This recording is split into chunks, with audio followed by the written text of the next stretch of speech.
Typical types of avalanche are, for example, slab avalanches. One of their characteristic features is an especially fragile, weak layer inside the snowpack. A fracture in this layer can spread throughout the snowpack until an entire slab or the entire slope slides down the mountain. I have tried to create a natural weak layer here in the laboratory. We have 3 layers. The top and bottom layers are fairly thick. They consist of normal snow and are slightly better consolidated. Between the two is a very weak layer with coarser crystals and which have a lower density.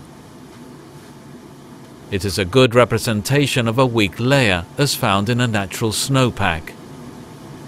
We are now going to simulate a fracture in the snow.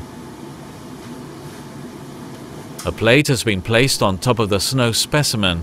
It is connected by means of a traction cable to this device down below. This is a weight with a mass of 75 kilograms which moves along this axis. As the weight moves forwards, the force exerted on the plate increases. I am now going to start the experiment. As the weight moves away, the force applied to the plate increases. In other words, the load applied to this weak layer is continually raised until a fracture occurs. The top layer then slides to the right.